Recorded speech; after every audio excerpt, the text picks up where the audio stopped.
जिनको जहां भी जगह मिल रही है वो वहां बैठ सकते हैं, जिनको जहां प्लेस मिल रही है, चेयर में मिल रही है चेयर में बैठ जाए, नहीं मिल रही है कोई बात नहीं, जमीन में बैठ जाए, क्योंकि जमीन में बैठना ज्यादा शुभ होता है, क्योंकि अक्सर हम पूजा जमीन में ही बैठ के करते हैं। तो हम वर्क के अंदर कल सभी लोगों के पास डायरी और पेन है?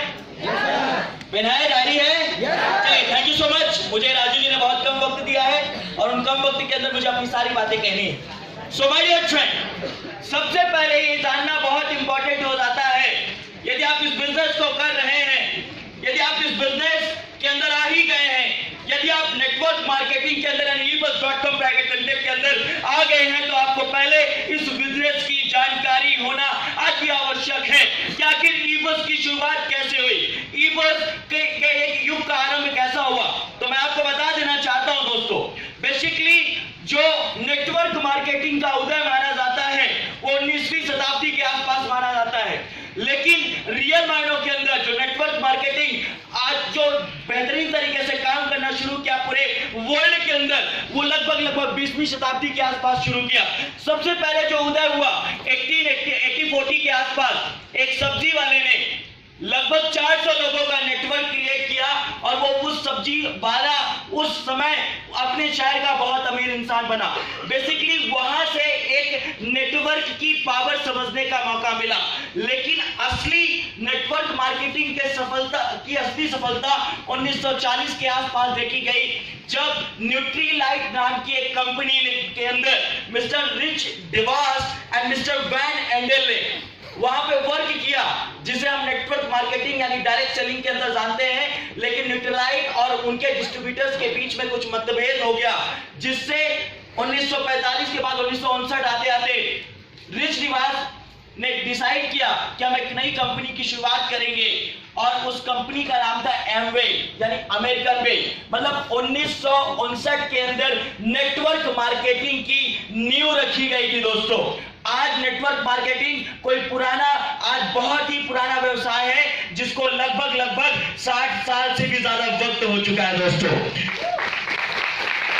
लेकिन ebus कैसे आई, ebus का जन्म कैसे हुआ? माय डियर फ्रेंड, आप सब जानते हैं प्रेजेंटेशन के अंदर आपको समझाया जाता है कि 1996 के अंदर मलय सर को ब्रिटिश यूनिवर्सिटी ऑफ कोलंबिया के अंदर जाने का मौका मिला।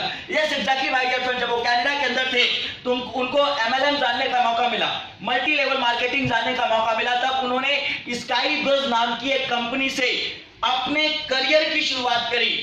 स्काईबज़ के कुछ बिजनेस इश्यूज थे, जैसे मल्टीपल पोजीशंस थी और कुछ ऐसी चीजें थी, टर्म्स थी जो कि गवर्नमेंट एक्सेप्ट नहीं कर पा रही थी, जिसके चलते उस कंपनी पर कुछ एलिगेशंस लगे और उन एलिगेशंस के बाद उस कंपनी के ऊपर कोई जुर्माना भी लगाया गया।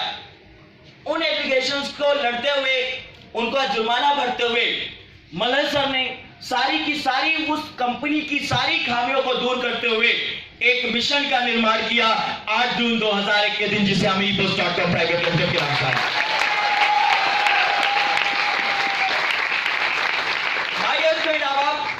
आपको ये चीज समझनी पड़ेगी कि आप जिस प्लेटफॉर्म के अंदर आए हैं ये दुनिया का सबसे बेहतरीन प्लेटफॉर्म है। ये बात आपको समझना पड़ेगा। देखिए माय डियर फ्रेंड, आपको बताया जाता है कि आप ebus के अंदर तरक्की कर सकते हैं, बहुत बड़ी कामयाबी को पा सकते हैं। यस, आप पा सकते हैं। देखिए, जब मैं ebus के अंदर आया तो मेरी भी कहानी ठीक आपकी तरह ही है।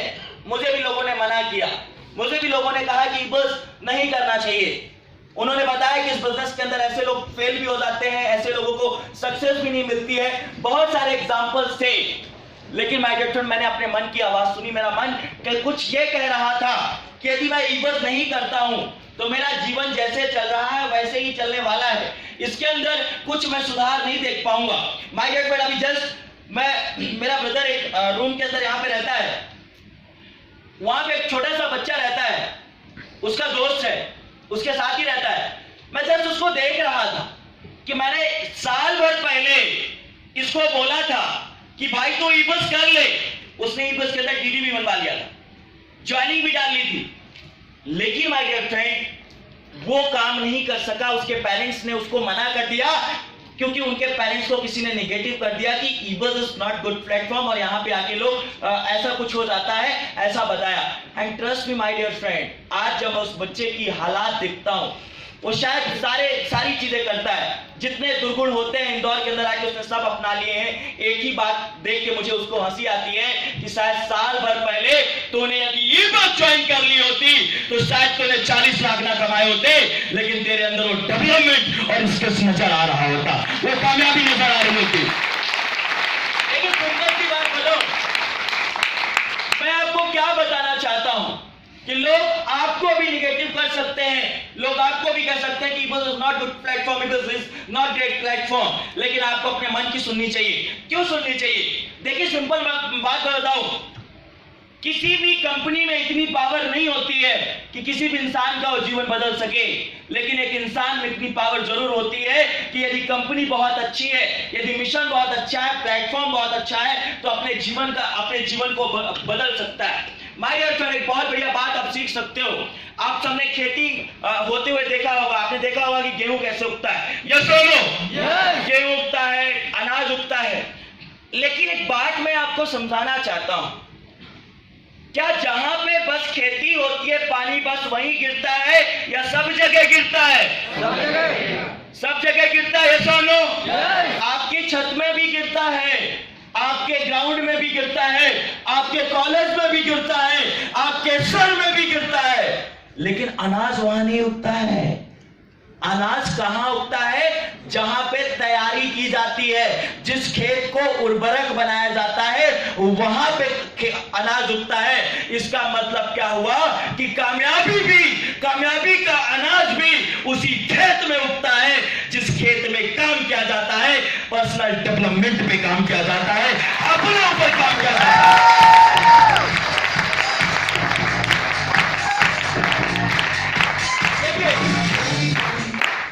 It's all about attitude. आज आप मार्केट के अंदर जाएंगे, कुछ लोगों का एटीट्यूड उसके लिए पॉजिटिव होगा, कुछ लोगों का नेगेटिव होगा, कुछ लोगों का समझ में भी नहीं आएगा। माय डियर फ्रेंड, एटीट्यूड एक इंसान का उसकी परिस्थितियों के हिसाब से बदलता है।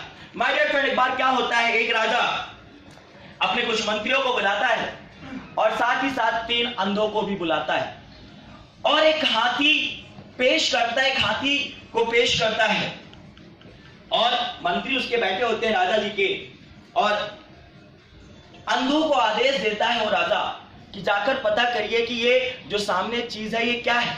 पहला अंधा जाता है, वो हाथी की सूंड पकड़ता है और कहता है राजा जी ऐसा लगता है कि कोई लंबा सा सांप है, अजगर टाइप्स। आगे जाता है, एक दूसरे को आदेश देता है कि जाइए अब आपकी बारी है, आप पता करके आइए ये क्या है। तो दूसरा अंदर जाता है और हाथी का पैर पकड़ता है और कहता है मुझे ये मोटा तना मालूम होता है। तीसरे को आदेश देता है कि जाइए पता करिए ये क्या है। तो पता करने जाता है और हाथी के पेट से टकराता है और पेट पे से हाथ फेरता है, तो कहता है राजा जी ऐसा लगता है कि कोई खुरदुरी त्योहार है जिसमें काम होना बाकी है। राजा जी ने मंत्रियों को बताया कि देखिए तीनों के नजरिए कितने अलग हैं। एक बोल रहा है सांप है, एक बोल रहा है तना है, एक बोल रहा है दीवार है। इसका मतलब क्या हुआ कि तीनों परिस्थितियों के गुलाम हैं। यदि पहला जिसको मैंने भेजा था यदि वो सूंड से थोड़ा सा आगे निकल जाता, दूसरा वाला भी थोड़ा सा आगे निकल जाता, तीसरा वाला भी आगे निकल जाता, तो उसको पूरी परिस्थितियां समझ में आ जाती। उसी तरह हमारी ई बस है, लोग शायद ई पकड़ लेते हैं, BIZ समझना भूल जाते हैं, इसलिए तरह तरह की बातें करते हैं।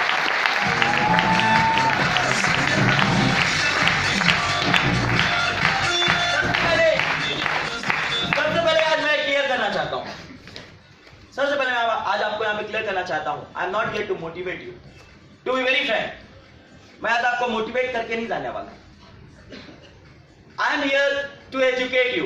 बिकॉज यदि आपको मैं मोटिवेट करूंगा, देखिए मोटिवेट किसको किया जाता है?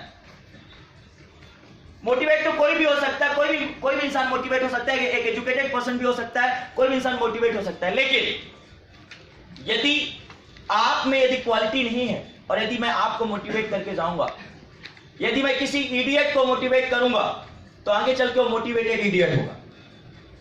तो मैं यहां पे आपको मोटिवेट नहीं करूंगा, मैं आपको एजुकेट करूंगा, अपने कुछ सालों के एक्सपीरियंस आपसे शेयर करूंगा। और मैं चाहता हूं कि इन सारे के सारे एक्सपीरियंस को आप अपने जीवन के अंदर लें। देखिए my dear friend, learning is the beginning of earning. हमारे जीवन के अंदर जो सीख है वो कमाने की एक शुरुआत है। मेरी बात से एग्री करते हैं? My dear friend, life is a very serious business.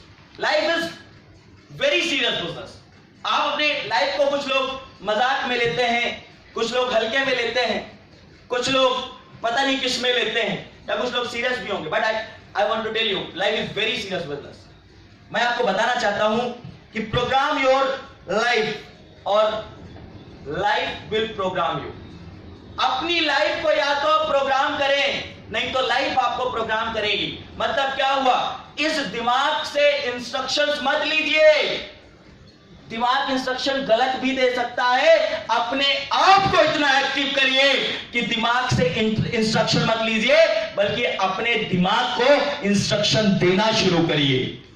आज के बाद अपने दिमाग को समझाना शुरू करिए कि आपको जीवन के अंदर कामयाब होना है। देखिए माय डियर फ्रेंड, होता क्या है नॉर्मल जिंदगी के अंदर, लोग अपने दिमाग से इंस्ट्रक्शन लेते हैं, अपने दिमाग के हिसाब से चलते हैं। दोस्तों, अपने दिमाग को अपने हिसाब से चलाइए। देखिए, और जो सबसे बड़ा पॉइंट मैं आपसे आज डिस्कस करना चाहता हूं वो है पर्सनल डेवलपमेंट।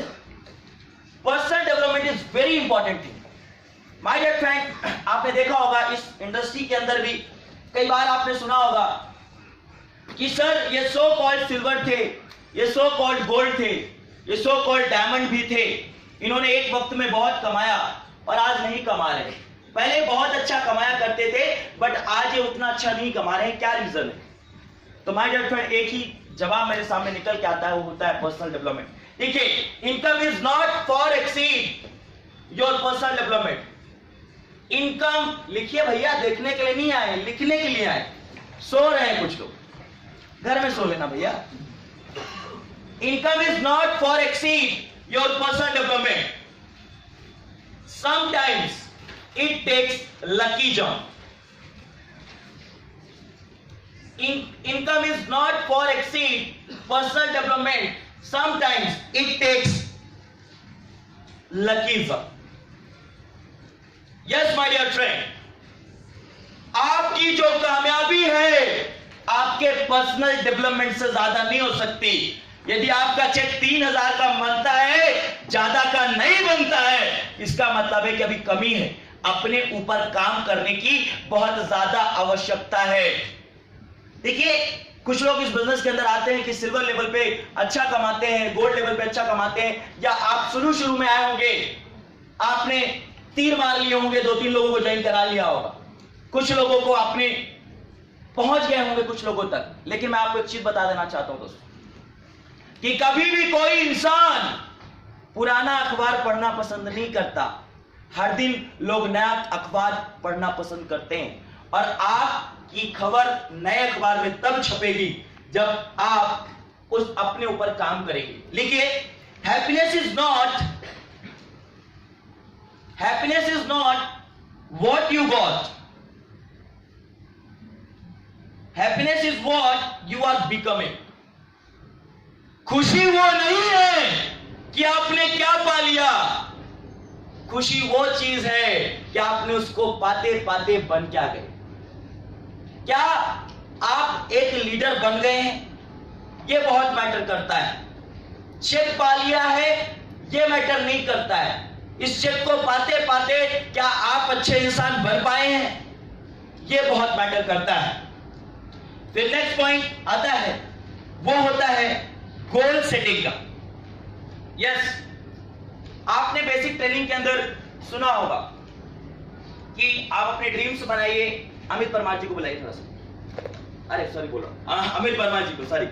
सो समटाइम्स देखिए, मैं आपको बताना चाहता हूं कि गोल सेटिंग बहुत इंपॉर्टेंट चीज हो जाती है, बहुत ही इंपॉर्टेंट चीज हो जाती है जीवन के अंदर। यदि आपको काम करना है, सक्सेस पाना है, तो आपकी नजरों के अंदर एक गोल होना चाहिए। देखिए, मैं आपको एक चीज बताऊं, जब मैं अपनी पिछली जिंदगी पलट कर देखता हूं कि आखिर वो क्या चीज थी जिसने मुझे 19.5 साल की एज के अंदर कार दिलवा दी?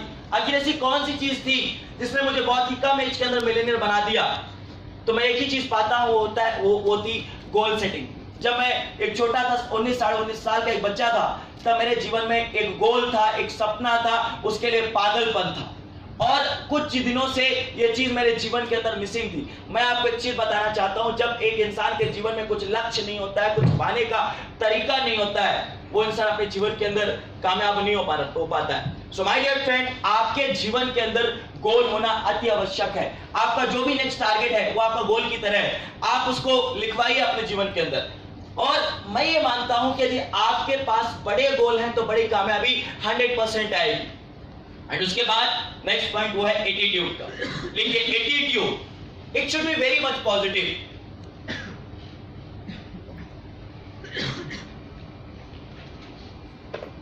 Attitude should be very much positive. Yes my dear friend, attitude आपका बहुत ही सकारात्मक होना चाहिए। लेकिन ईगोज में आने के बाद पता नहीं क्या हो जाता है। एक इंसान 1 की डाउनलाइन बनाता है, 2 की डाउनलाइन बनाता है, 2700 का चेक कमाता है, ऐसा लगता है कि मल्ला सर ने 2700 के चेक के साथ 270 ग्राम एटीट्यूड मिला के दे दिया है। 3000 के चेक के साथ 300 ग्राम एटीट्यूड मिला के दे दिया है। ऐसा लगता है कि 10,000 के चेक के साथ 1000 ग्राम एटीट्यूड मिला के दे दिया है। माय डियर फ्रेंड, आप जितनी भी ऊंचाइयों पे जाते जाइए और भी सरल बनते जाइए। आप अपलाइन बन गए हैं, ये आपका सौभाग्य है। लेकिन कभी भी किसी से भी बात करिए, बड़ी विनम्रता के साथ बात करिए, बड़ी अच्छाई के साथ बात करिए। बहुत ही सरल बनके, बहुत ही सभ्य बनके बात करना स्टार्ट करिए, क्योंकि आपकी बातें हैं जो आपका जीवन बदलेगी। माय डियर फ्रेंड, इस बिजनेस के अंदर कौन आगे नहीं बढ़ता? मैंने जो 6.5 साल, 7 साल के अंदर पाया है कि इस बिजनेस के अंदर वो लोग आगे नहीं बढ़ते जो सीखने के लिए तैयार नहीं रहते, जो सीखना नहीं चाहते, जिनके अंदर से एक बच्चों वाला जो एटीट्यूड है वो चला गया है। जो लोग ये समझते हैं कि हम बड़े हो चुके हैं, हमको सब कुछ आता है, हमें प्रमोशन भी आता है, ट्रेनिंग भी आती है, मीटिंग भी आता है, फॉलोअप भी आता है, सब कुछ आता है, और वही लोग नाकामयाब रह जाते हैं। मैं आपको एक चीज बताना चाहता हूं, इस बिजनेस के अंदर यदि तरक्की करना है, यदि बहुत आगे बढ़ना है, तो आपको बच्चा बनना पड़ेगा। क्या बनना पड़ेगा? अच्छा। देखिए, बच्चे हर किसी को प्रिय होते हैं। अमित जी गाना चलाएंगे। बच्चे हर किसी को प्रिय होते हैं, और बच्चे मन के सच्चे। एक सॉन्ग मैं सुन रहा था म्यूजिक के अंदर, और उस सॉन्ग को मैं चाहता हूं कि माइक पे आ जाए, माइक पे सुना देते हैं। उस सॉन्ग को आप सुनिए, और ना सिर्फ सुनिए बल्कि इसको फील करिए कि इसकी पंक्तियां क्या है।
देखिए कितनी खूबसूरत लाइन है कि बच्चे मन के सच्चे होते हैं। यदि किसी से मनमुटाव भी हो जाता है तो अगले पल मान भी जाते हैं। इसका मतलब क्या है? बच्चे भगवान को भी प्यारे होते हैं। इसका मतलब क्या हुआ? यदि आपको भगवान के पास भी पहुंचना है तो आपको बच्चे बनकर जाना पड़ेगा। दोस्तों, आपको बच्चा बनने के लिए काम करना पड़ेगा आज के बाद।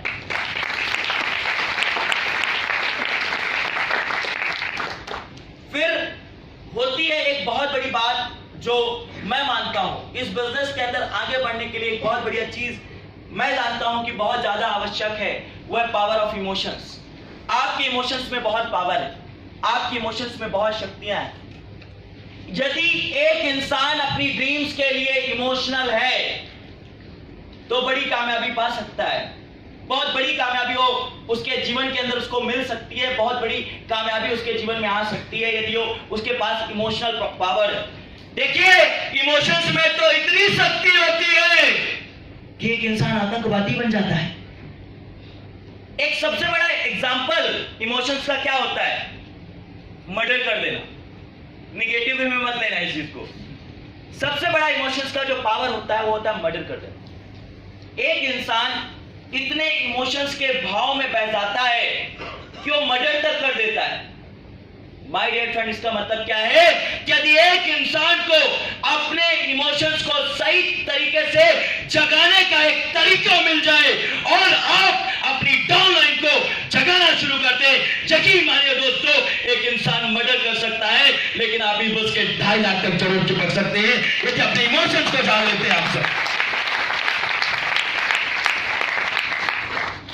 देखिए, कुछ लोग आते हैं मेरे पास, कहते हैं सर एक ही प्लेटफॉर्म है, एक ही प्लेटफॉर्म है, एक ही परिस्थितियां हैं, एक ही जगह है, सब कुछ बढ़िया है, एक सा है, मीटिंग भी एक सी होती है, प्रेजेंटर भी एक से होते हैं, शनिवार वाला चेक भी एक सा होता है। ऐसा भी नहीं होता कि मल्लन सर अमित वर्मा जी को 2700 की जगह 2500 का या फिर 5000 का चेक बना के देते हैं, उतने का ही देते हैं। अमित जी आपकी जिनोलॉजी में 9 सेल में 3150 का ही चेक बनता होगा। ऐसा इनके साथ भी, ऐसा मेरे साथ भी है, ऐसा आपके साथ भी है। लेकिन ऐसा क्यों है कि एक इंसान ज्यादा कमा रहा है और एक इंसान कम कमा रहा है? क्या रीजन है? आप सबके भी मन में सवाल आता होगा, सर संघर्ष तो हम भी कर रहे हैं, मेहनत तो हम भी कर रहे हैं, गेस्ट तो हम भी बुला रहे हैं, लेकिन हमारी ज्वाइनिंग्स क्यों नहीं आ रही हैं? हमारी उतनी बढ़िया इनकम क्यों नहीं है? क्या रीजन है कि हमारी इनकम उतनी बढ़िया नहीं हो पा रही है? तो माय डियर फ्रेंड, मैं आपको बता देना चाहता हूं, it is not about time. लिखिए, it is not about time, but it is all about value.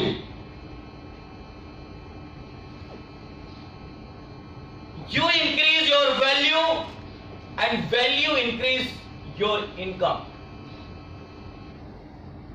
My dear friend, matter इस बात का नहीं है कि आप भी बस कितने घंटे कर रहे हो, मैटर इस बात का है कि आपकी वैल्यू क्या है।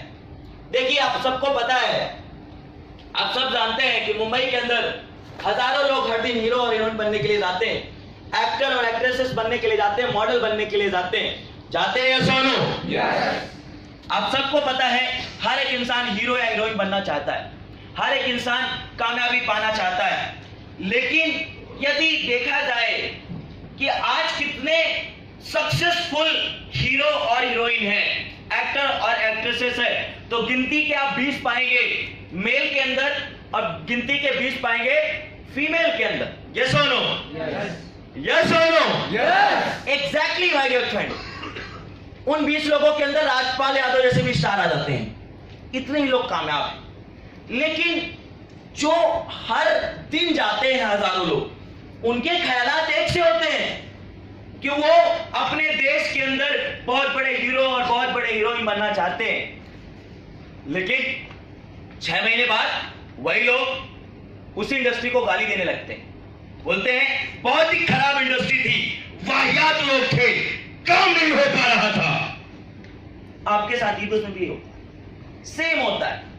एक इंसान आता है, ज्वाइन होता है, बहुत एक्साइटेड होता है, आप सब की तरह हर एक इंसान आता है, एक्साइटेड होता है, उसके मन में बड़ी फीलिंग्स होती है, अपने आप को रिलेट करता है, अपने आप को स्टेज के अंदर देखता है और सोचता है कि एक दिन आएगा जब मैं मनीष कुमार सर की तरह स्टेज के अंदर आऊंगा, मेरी वेन्यू के अंदर पासेस चलेंगे। लेकिन उस लेवल को अचीव नहीं कर पाता है। 6 महीने बाद वो अपलाइन से कटना शुरू हो जाता है। अपलाइन फोन उठा लगा रही है, नंबर रिजेक्ट लिस्ट में डाल देता है। बोलता है ऐसा, अपलाइन फोन कर रही है, मिलने जा रही है, घर में है, घर में ताला लगा के भग जाता है। अपलाइन मिलना चाहती है, मिल नहीं रहे होते हैं, वो बड़ी आग में झुलस रहा होता है, बहुत ही आग में झुलस रहा होता है, निपटने वाला होता है, कहते हैं ना निपटने वाला होता है। लेकिन हम ही भी सर और भी बड़े ढीठ, फिर सर्विस देते हैं, फोन नहीं उठाएगा, सामने जाकर उसके घर में खड़े हो जाते हैं। इब्जर तो ऐसे ही होते हैं। एक इब्जर की खास बात, हम छोड़ते तब तक नहीं है जब तक एक इंसान निपट नहीं जाता।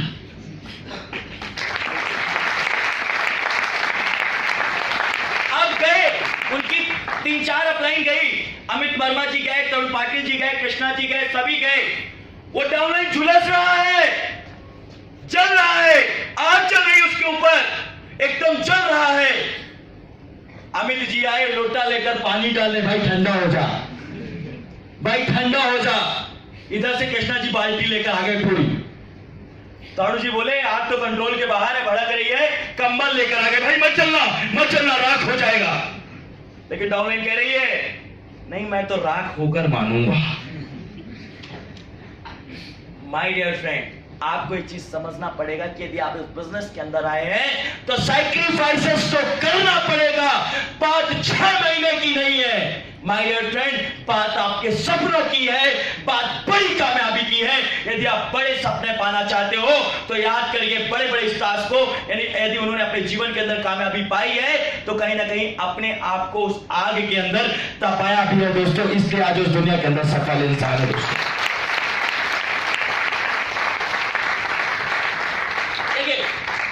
एक जो इब्जर होता है, एक जो इब्जर होता है वो होता क्या माय डियर फ्रेंड, एक सच्चा इब्जर होता है, वो बाज को अपना गुरु मानता है। ईगल को आप जानते हैं? जानते हैं? yes! बड़े ढीले लोग बैठे हुए, जानते हैं?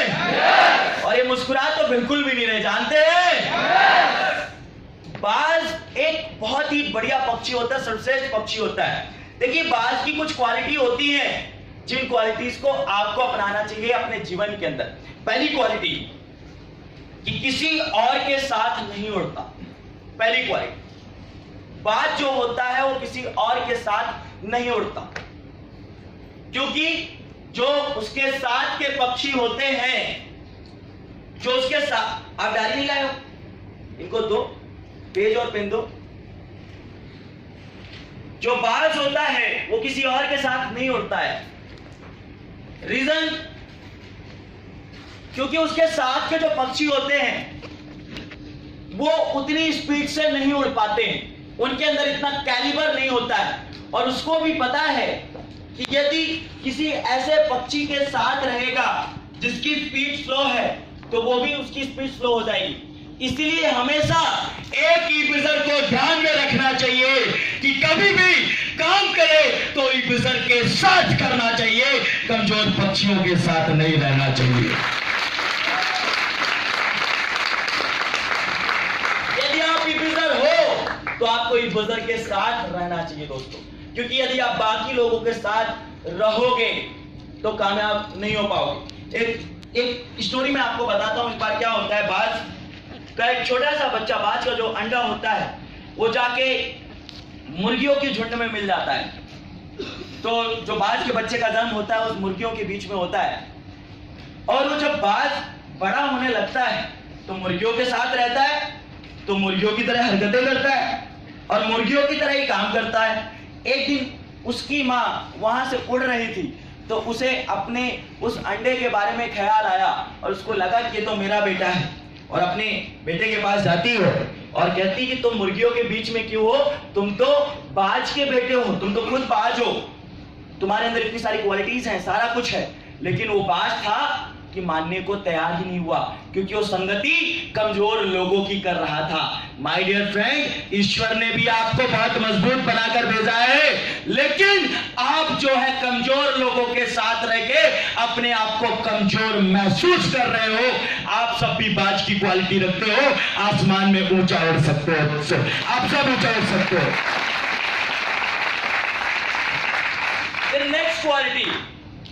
नेक्स्ट क्वालिटी वो होती है शिकार पर नजरें गड़ाकर रखना। वो अपने शिकार पर नजरें गड़ाकर रखता है, 5-6 किलोमीटर से गड़ाकर रखता है, और आपको भी अपनी नजरें शिकार पे गड़ाकर रखनी चाहिए। कौन है आपका शिकार? जिसको शिकार बोलते हो आप लोग। तो आपको भी अपने शिकार पर नजरें गड़ाकर रखनी है। दूर से पता चल जाना चाहिए। प्रमोशन करने जा रहे हो अपलाइन के साथ, पता हो पहले से आ रहा है सामने से। कौन आ रहा है? गेस्ट आ रहा है कि शिकार आ रहा है? शिकार आ रहा है बोल रहे। तो शिकार आ रहा है तो शिकार को प्रमोशन करना है, पता होना चाहिए। शिकार आ रहा है तो फॉलोअप करना है, करेंगे? yes. एक बाज की क्वालिटी होती है कि बड़ा दूरदर्शी होता है, पहले से देख लेता है, आपको भी देखने की आवश्यकता है। फिर उसके बाद शिकार को खुद मारकर खाता है, खुद मारता है खुद खाता है। मतलब क्या है कि अपलाइन पे डिपेंडेंट नहीं होता है, इंडिपेंडेंट होता है। आपको भी यदि ईबस के अंदर तरक्की करनी है तो इंडिपेंडेंट बनिए। देखिए, मैं आपको एक चीज बहुत अच्छे तरीके से बता देना चाहता हूं। मैंने एनालाइज किया कि पौने 60 वर्षों के अंदर कुछ ही चेहरे क्यों हैं जो जिनको आप एक अपलाइन की तरह देखते हो। कुछ ही चेहरे क्यों हैं, 10-15 चेहरे ही क्यों हैं जो अपलाइन की तरह है, बाकी और क्यों नहीं? क्या रीजन है? कभी आपने सोचने की कोशिश करी? माय डियर फ्रेंड, उसका एक ही जवाब है मेरे पास। वो जवाब है कि जो अपलाइंस आज जिनको आप फोटो में देखते हैं या फिर आप जिनकी ट्रेनिंग्स ले रहे हैं, उन अपलाइंस ने खुद को आगे लाया, खुद उन्होंने अपने ऊपर काम किया, कभी भी अपलाइन पे डिपेंडेंसी नहीं रखी। माय डियर फ्रेंड, जितने भी लोग यहाँ पे हैं, मैं आपको बताना चाहता हूं कि यदि आपको ईबस के अंदर कामयाब होना है तो आपको सारे काम खुद करने आने चाहिए। चाहे वो प्रमोशन का काम हो, चाहे वो प्रेजेंटेशन देने का काम हो, चाहे वो फॉलोअप करने का काम हो, चाहे काउंसलिंग लेने का काम हो, चाहे कुछ भी काम हो, आप खुद ही करना शुरू करिए। देखिए, सिंपल सी बात बताऊं, उधर से छलांग लगा के सीधे आप अब स्टेज पे नहीं आ जाओगे। स्टेज में आप ऐसे नहीं पहुंचोगे, आपको पेपर प्लान्स करने पड़ेंगे। ऐसे कितने लोग हैं जो प्रैक्टिकली पेपर प्लान्स करते हैं? इन लोगों के लिए जबरदस्त तालियां। और ऐसे कितने लोग हैं जो पूरी ईमानदारी से 50 से ज्यादा पेपर प्लान कर चुके हैं, पूरी ईमानदारी से? इन लोगों के लिए जबरदस्त तालियां। और ऐसे कितने लोग हैं जो 100 से ज्यादा पेपर प्लान कर चुके हैं? जबरदस्त तालियां सब के लिए, जबरदस्त तालियां। और ऐसे कितने लोग हैं जिन्होंने खुद की होम मीटिंग दी है, जिसमें मोटिवेशन भी उन्होंने दिया है और गेस्ट 10 से ज्यादा थे? इन सभी लोगों के लिए जबरदस्त है। और ऐसे कितने लोग हैं ऐसी होम मीटिंग जिसमें 10 से ज्यादा गेस्ट थे, 10 बार मीटिंग दे चुके हैं कम से कम? अमित जी ने बस दिया है, इसलिए अब सिर्फ अमित जी ही डायमंड है। अमित जी के लिए जबरदस्त है। अंकित सर ने दिया, अंकित सर के लिए जबरदस्त तालियां होनी चाहिए। देखिए, आज अमित जी का नाम क्यों है, आज लोग क्यों जान रहे हैं? इनफैक्ट इन्होंने बहुत ज्यादा वेन्यू मीटिंग अभी नहीं ली है, लेकिन इन्होंने अपने आप को होम मीटिंग के अंदर पारंगत किया है, अपने आप को स्ट्रांग बनाया है, अपने आप को बेहतर बनाया है। तभी तो आज मैसेजेस आते हैं कि thank you so much Amit sir for giving beautiful venue meeting in Ujjain city, all guests are so much excited. ये मैसेज क्यों आते हैं? क्योंकि माय डियर फ्रेंड, इन्होंने पहले कभी ना कभी पेपर प्लान्स पे और होम मीटिंग पे काम किया हुआ है। देखिए, मैं आपको एक चीज बताऊं, यदि आप सिर्फ संडे के पासेस बेच रहे हो तो आप नेटवर्क मार्केटर नहीं हो। आप सिर्फ यदि संडे के पासेस लेकर जा रहे हो, आप नेटवर्क मार्केटर नहीं हो, आप सिर्फ एक मार्केटिंग कर रहे हो।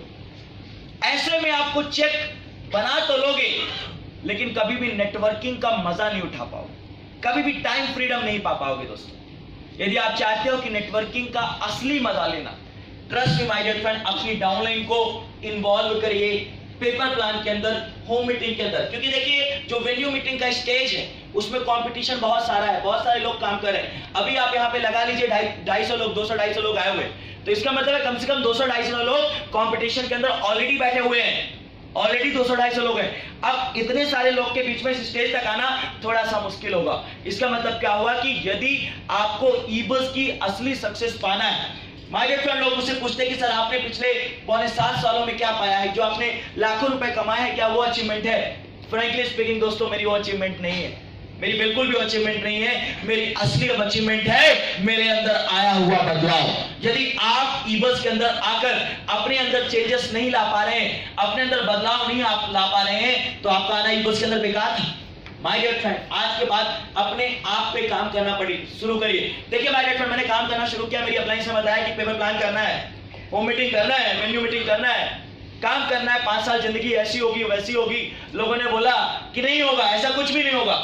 मैंने कहा, अपलाइंस की सुनी और कहा उन्होंने कि आपका 3 साल बाद आपका जीवन बदल जाएगा, आपके पास सब कुछ होगा, कार भी होगी, घर भी होगा, रुतबा भी होगा, इज्जत भी होगा, मान सम्मान भी होगा, अचीवमेंट भी होगा, फाइनेंशियल फ्रीडम भी होगा। जब मुझे इतना सारा मोटिवेट किया गया तो मैंने कहा, जब 5 साल में इतना कुछ मिलता है तो 5 साल ऐसी तैसी करा लेते हैं थोड़ा सा, और आज उसी का नतीजा है कि मैं आपके सामने खड़ा हुआ हूं। देखिए, कहते हैं ना कि एक सोना भी ज्वेलरी का बनता है जब वो आग में तपता है। यस और नो?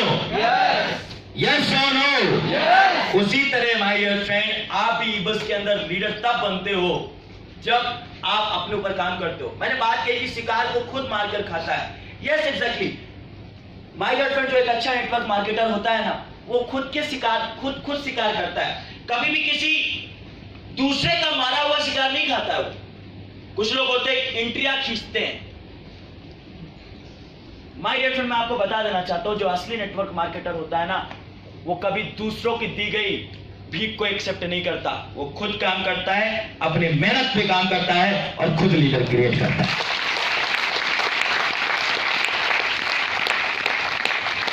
फिर उसके बाद चुनौतियां मिलते ही जोश से भर जाता है। लिखते जाइए, मेरे चेहरे में कुछ नहीं लिखा है, जो लिखा है ट्रेनिंग्स में लिखा है। चुनौतियां मिलते ही जोश से भर जाता है। जब तूफान आता है, जब बारिश होती है, तो बाकी जो पक्षी होते हैं वो घोंसले के अंदर छुप जाते हैं। जो बाकी पक्षी होते हैं वो घोंसले के अंदर छुप जाते हैं, लेकिन इकलौता ऐसा बाज होता है जो तूफानों से टकराता है, तूफानों का सामना करता है, तूफानों से लड़ता है और तूफानों के ऊपर जाता है, इसीलिए वो पक्षियों का राजा कहलाता है। उसी तरह एक सफल ईबजर वो होता है जो चुनौतियां मिलते ही जोश से भर जाता है। कोई नेगेटिव इंसान आए तो दुबक के बिल में नहीं घुस जाता, सामने आता है, उसका सामना करता है, मजबूती के साथ उसका सामना करता है, और वही ईबजर आगे चल के डायमंड एसोसिएट बन जाता है। दोस्तों,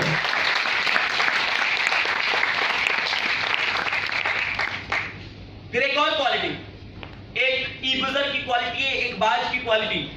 पहले परीक्षा फिर भरोसा, पहले इस्तेमाल करें फिर विश्वास करें। यस माय डियर फ्रेंड, जब लीडर सिलेक्शन होता है, इसमें बहुत मायने रखती है बात। जो एक मादा बाज होती है वो अपना वर कैसे चुनती होगी, उसका स्वयंवर तो होता नहीं होगा, वो अपना वर कैसे चुनती हो, बड़ा टास्क होता है, बड़ा टफ टास्क होता है एक मादाबाज का हस्बैंड बनना, बड़े कठिन परिश्रम करवाती है। वो क्या करती है, वो एक लकड़ी का मजबूत टहनी लेती है और उसको ऊंचाइयों पर लेकर जाती है और बहुत ही तेज रफ्तार के साथ फेंकती है, और जो नरबाज होता है उसको कहती है कि इसको जमीन से गिरने से पहले इसको कैच करना है। कितनी चालाक होती है। एक बार वो कैच कर लेता है, चला जाता है फिर से लेकर, तो फिर से बोलती है फिर से करो, फिर बोलती है फिर से करो, और तब तक करवाती है जब तक नरबाज थक जाए, तब तक नहीं जब तक वो खुद ना थक जाए।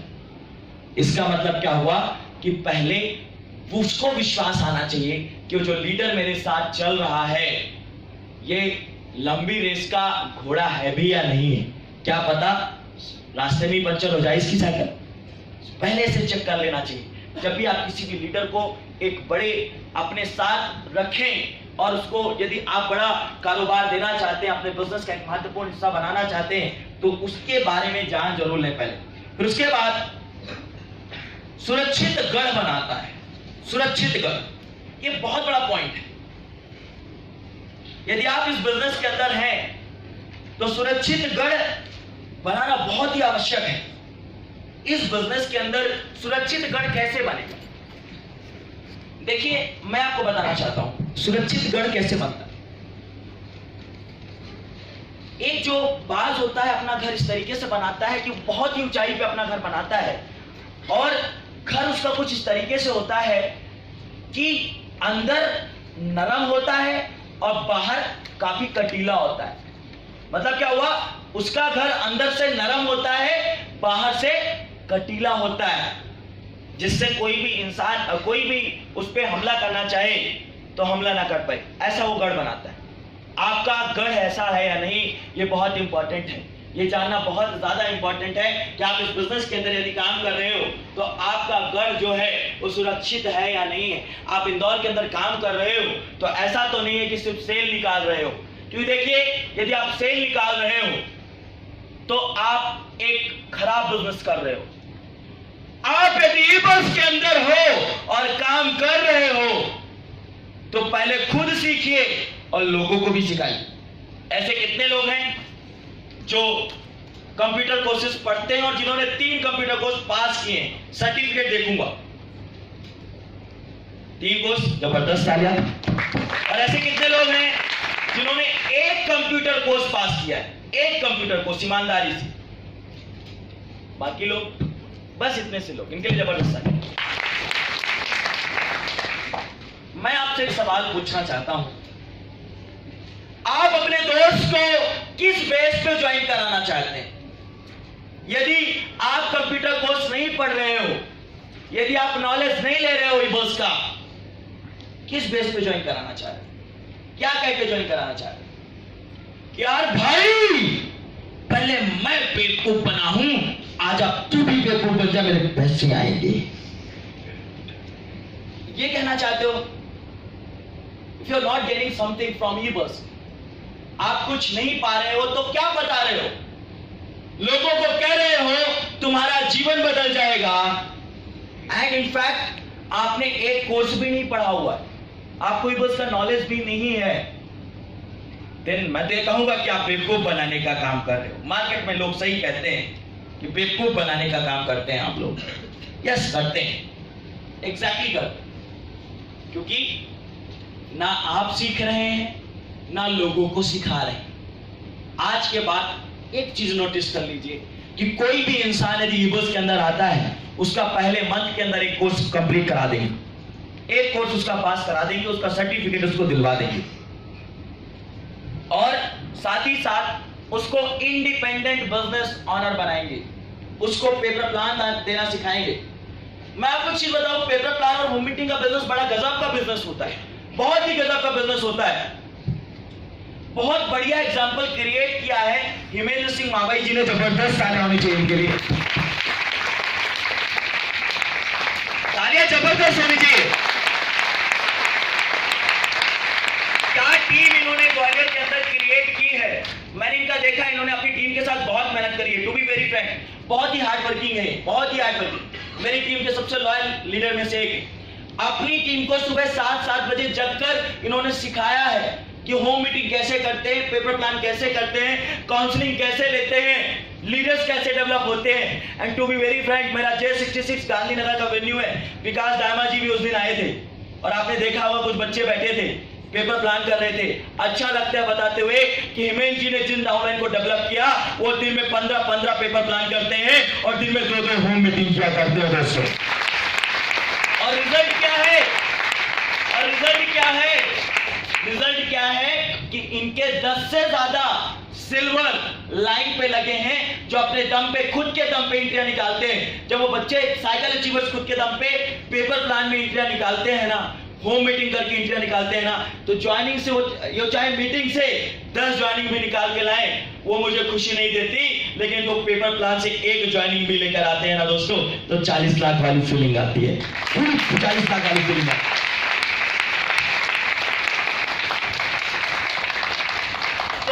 सुरक्षित गढ़ कब बनेगा?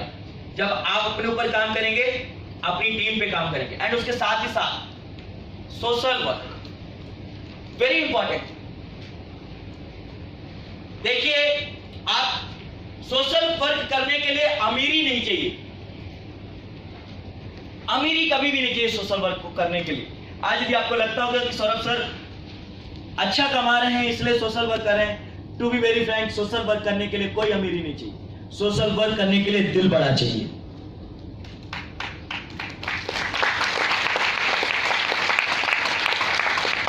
जरूरी नहीं कि आप हजारों लाखों रुपए दान करो। आपके पास मेरा एक थॉट है कि यदि आपको ईश्वर जब जीवन के अंदर थोड़ा सा भी कुछ दे, थोड़ी सी भी सक्सेस दे, थोड़ी सी भी आपको इनकम दे, तो अपनी सक्सेस और अपनी मेहनत का कुछ हिस्सा उन लोगों को भी देना चाहिए जिनका कोई नहीं होता। क्यों कहते हैं ना, जिनका कोई नहीं होता वो उनका खुदा होता है। और जब हम खुदा के बंदों की हेल्प करते हैं तो खुदा हमारी डायरेक्ट हेल्प करता है दोस्तों।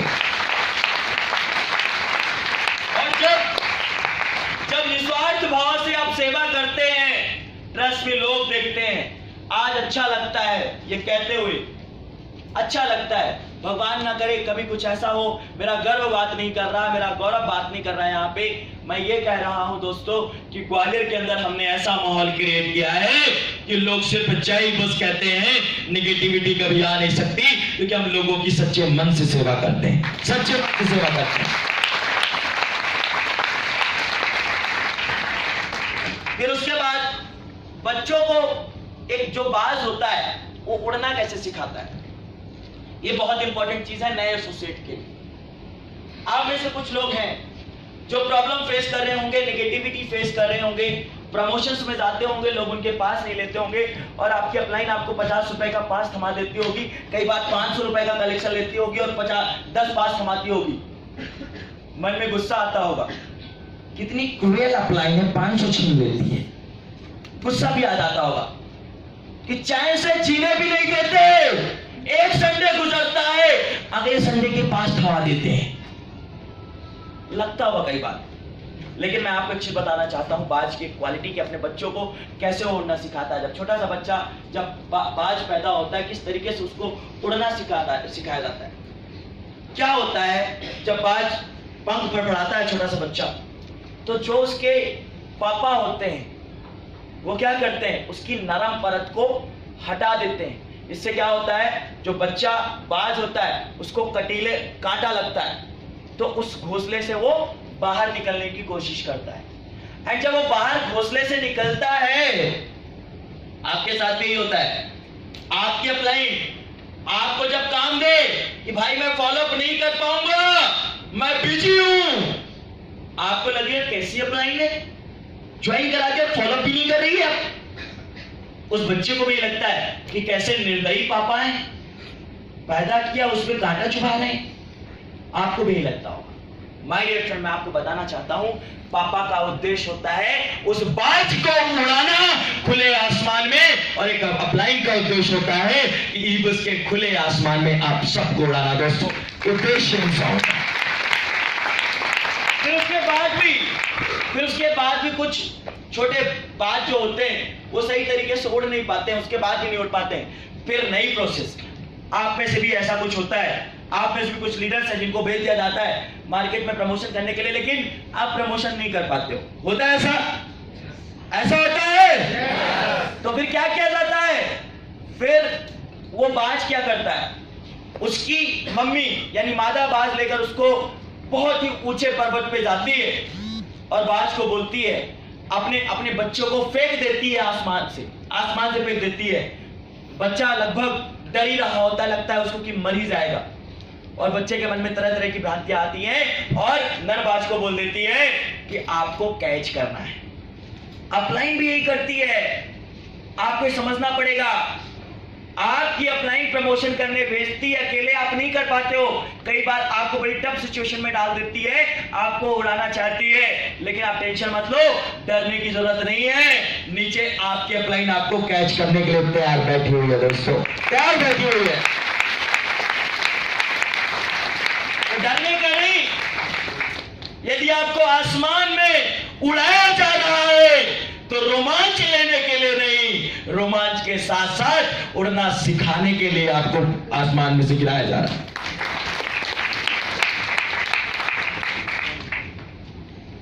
देखिए माय डियर फ्रेंड, जब तक आप रिस्क नहीं लेंगे जिंदगी में कभी आगे नहीं बढ़ पाएंगे। उसके बाद सबसे इंपॉर्टेंट चीज जो मुझे अच्छी लगती है, जो भी बेकार उसको देता है वो तिलांजलि।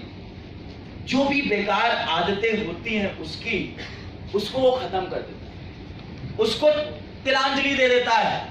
एक जो बाज होता है उसकी औसत उम्र 70 से 80 साल की होती है, लेकिन जब वो 30-35 साल का होता है तो उसके जो पंख होते हैं जिससे वो उड़ता है और जो उसकी चोंच होती है उससे इस पार के चला जाता है, उससे जो उसकी इंटेंसिटी होती है वो चली जाती है। अब वो शिकार सही तरीके से नहीं कर पाता और आसमान में नहीं उड़ पाता। आपके साथ भी ऐसा ही होता है, आप काम करते हो, आपको रिजल्ट नहीं मिलते, आपको हताशा होती है, उसको भी होती है, लेकिन उसके पास एक ऑप्शन होता है। ऑप्शन क्या होता है कि उन बुरी आदतों को छोड़ दे, उन बुरी शक्तियों को पीछे छोड़ दे। और आपके पास भी एक ही ऑप्शन होता है कि आप उन बुरी आदतों को छोड़ दे, अपनी कमियों को दूर कर लें। वो क्या करता है दोस्तों, एक टफ सिचुएशन को चुनता है। टफ सिचुएशन क्या होती है कि अपने चोंच को वो पत्थर से टकराता है। सोच के देखिए कितना टफ प्रोसेस होगा। अपनी चोंच को तोड़ने के लिए वो अपने आप से चट्टान पे हमला करता है। अंदाजा लगाना दोस्तों कि आप अपनी नाक अपनी दीवार से टकरा रहे हो, कितना दर्द होगा। क्या करता है वो, अपने आप को टक्कर देता है, अपने पंख को टक्कर देता है, और तब तक देता है जब तक वो टूट के गिर नहीं जाते। सोचिए कितना पीड़ा होती होगी, कितना दर्द होता होगा। माय डियर फ्रेंड, उसके पास एक ऑप्शन ये भी था कि चाहता तो अपनी जिंदगी को यहीं त्याग कर देता, चाहता तो यहीं पे ही छोड़ देता, लेकिन नहीं छोड़ा उसने बोला अपने आप पे काम करूंगा। और माय डियर फ्रेंड, वापस से वही तेज, वही ऊर्जा, वही एनर्जी, वही पैशन लाया और वही बाज ईबस का डायमंड डिप्लोमेट बन गया दोस्तों।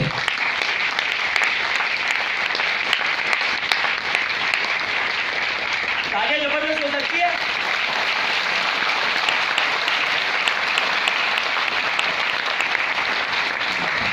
एक सुराही बनाने वाले व्यक्ति ने, लिखते भी जाओ नहीं तो भूल तो जाओगे आप लोग। एक सुराही बनाने वाले व्यक्ति ने माटी से कहा कि मैं तुम्हें इस दुनिया की सर्वश्रेष्ठ सुराही बनाकर भेज रहा हूं, लेकिन तुम्हें कुछ बातों का ध्यान रखना पड़ेगा, और यदि तुमने इन बातों को मान लिया तो तुम पूरी दुनिया में पूजी जाओगी, लोग तुम्हें आदर देंगे। सुराही ने वो सारी बात सुन ली और सारी बात समझ गई। अब सुराही की जगह आप अपने आप को रखिएगा, मैं रिलेट करूंगा। उस सुराही बनाने वाले ने माटी से पहला शब्द बोला, तुम बहुत श्रेष्ठ काम करने में समर्थ रहोगी जब तुम्हें चोट पहुंचेगी। सुराही बनाने वाले ने मिट्टी से बोला। इसका मतलब क्या हुआ कि तुम श्रेष्ठ काम करोगी, मतलब लोगों के पानी पीने की यूज आ पाओगी, लेकिन तब जब चोट सहोगी। एक जो सुराही बनाने वाला होता है स्टार्टिंग में उसमें चोट मारता है, उसके लिए वो रेडी हो जाती है। अपनी जगह आप सुराही को रखिए, आप भी बस के अंदर बहुत कामयाब हो जाओगे, बहुत बड़ी कामयाबी को पा जाओगे, लेकिन आपको भी कठिन परिश्रम की चोट सहनी पड़ेगी दोस्तों, कठिन परिश्रम करना पड़ेगा। फिर दूसरी बात कही सुराही बनाने वाली ने माटी से कि तुम्हें आग में जलने का पीड़ादायक अनुभव उठाना पड़ेगा। और यही बात मैं आपको कहना चाहता हूं कि यदि आप ईबस के अंदर बहुत ही ज्यादा कामयाब होना चाहते हैं तो आपको भी प्रॉब्लम में फंसने का पीड़ादायक अनुभव और नेगेटिविटी फेस करने का पीड़ादायक अनुभव को उठाना पड़ेगा, महसूस करना पड़ेगा। यदि आप नेगेटिविटी फेस करोगे, एक दिन इतने मजबूत बन जाओगे कि पूरी दुनिया आएगी और सक्सेस का पानी आपके हाथों से पीता जाएगी दोस्तों। फिर तीसरी बात बोली सुराही बनाने वाले ने सुराही से कि तुम लोगों की प्यास बुझा पाओगी, लेकिन तब जब किसी के हाथ में तुमको थमाया जाएगा, और वो हाथ जब थमाया जाएगा और तुम्हारे अंदर पानी डाला जाएगा, तब तुम लोगों की प्यास बुझा पाओगे। यस दोस्तों, आप भी कई लोगों की प्यास बुझा पाएंगे, कई लोगों को आप कामयाब करा पाएंगे, लेकिन तब जब अपने आप को अपलाइन के हाथों में अनकंडीशनल भाव से सौंपेंगे कि यस सर आप बताइए हमें क्या करना है, पूरी शालीनता के साथ और पूरे डेडिकेशन के साथ आपको काम करना पड़ेगा। 100% आप बहुत ऊंचाइयों पे पहुंचेंगे। फिर उसके बाद सुराही बनाने वाले ने फिर से बोला कि आप अंदर से अपने आप को कंप्लीट फील करोगी, लेकिन तब जब अपने आप को पानी के अंदर डुबो दोगी। और एक ईबुजर भी अपने आप को कंप्लीट महसूस करेगा जब अपने आप को पूरे तन और मन से ईबस के अंदर डुबो देगा। दोस्तों, उसके अंदर लग जाएगा। लेकिन एक बात उस सुराही वाले ने बोला कि तुम्हें बहुत मान सम्मान मिलेगा, लेकिन एक बहुत बड़ी बात जो मैं तुमको बताना चाहता हूं, वो बात यह है कि तुम्हें पूजा तो बहुत जाएगा, लेकिन तुमको अपने आत्म सम्मान को बना के रखना पड़ेगा। उसी तरीके से यदि आप ईबस के अंदर चाहते हैं कि लोग आपको पूजे, तो अपने सेल्फ रिस्पेक्ट को ध्यान में रख के काम करना पड़ेगा। अपनी सेल्फ रिस्पेक्ट कभी ना जाने पाए। आपका फोकस इस बात पे होना चाहिए कि आपकी सेल्फ रिस्पेक्ट कभी भी ना जाने पाए। पूरे सेल्फ रिस्पेक्ट के साथ काम करिए। यदि आप ईबस के अंदर हैं तो आपकी खुद की रिस्पेक्ट होनी चाहिए। तैयार हैं हम सब? यस। तैयार हैं हम सब? यस। क्या हम सच में तैयार हैं? यस। देखिए, कुछ लोग होंगे जिनको अच्छे रिजल्ट्स नहीं मिल रहे होंगे, कुछ लोग होंगे जिनकी अच्छी ज्वाइनिंग्स भी नहीं आ रही होंगे, कुछ लोग होंगे अच्छा काम कर रहे होंगे। मैं आपको एक इंसिडेंट बताना चाहता हूं। 1945 के अंदर 6 अगस्त 1945 के अंदर सुबह 8:30 बजे जापान के 2 शहर नागासाकी और हिरोशिमा के अंदर यूएस ने हमला कर दिया। आपको पता है ये बात? परमाणु बम से हमले किए गए, जिसमें हिरोशिमा के अंदर 90,000 से 1,66,000 के लोग के बीच लोग मारे गए और नागासाकी के अंदर 60 से 80,000 के बीच में लोग मारे गए। और दुखद बात यह थी कि 70 से 80% पहले दिन मारे गए। जापान के पास अब कुछ भी नहीं बचा था। वो शहर उसके सबसे ग्रोइंग सिटी थे, सब कुछ जा चुका था। यहां तक उनकी मिट्टी भी खराब हो गई थी, ना उसमें वो खेती कर सकते थे, ना कोई प्लांट लगा सकते थे, क्योंकि केमिकल रिएक्शन बहुत ज्यादा हो जाती। माइडेटोन के बोर्ड ऑफ डायरेक्टर्स की मीटिंग बुलाई गई। और देखिए, एक पॉजिटिविटी आप यहां से ले सकते हैं कि जो लोग ये सोच रहे हैं कि सर मेरा अभी तक कुछ नहीं हुआ है, या फिर मैं बहुत बढ़िया नहीं कर पाया हूं, या बहुत सारी सक्सेस मुझे नहीं मिली है, या फिर अभी मैंने तो शुरुआत ही की है। बहुत बड़ी एग्जांपल मैं आपको देने जा रहा हूं। माइडेटोन बोर्ड ऑफ डायरेक्टर्स की मीटिंग बुलाई गई और डिसाइड किया गया। उन्होंने कहा कि अब तो सब कुछ लुट चुका है, अब क्या करें? तो उन बोर्ड ऑफ डायरेक्टर्स ने डिसाइड किया कि भले ही सब कुछ खत्म हो गया है, लेकिन हमारी मेहनत हमारे साथ है, इसको कोई नहीं छीन सकता है। और आपको जान के आश्चर्य होगा कि आज जापान का मतलब भरोसे की गारंटी होती है। मेड इन चाइना का लोग मजाक उड़ा सकते हैं, लेकिन मेड इन जापान का मतलब भरोसे की गारंटी होती है। आज जापान 1945 में हमला हुआ था, लेकिन आज डेवलप्ड नेशन के अंदर आता है। एंड मजे वाली बात क्या है कि उस हमले के महज 20 साल बाद 1964 के अंदर जापान ने अपने देश के अंदर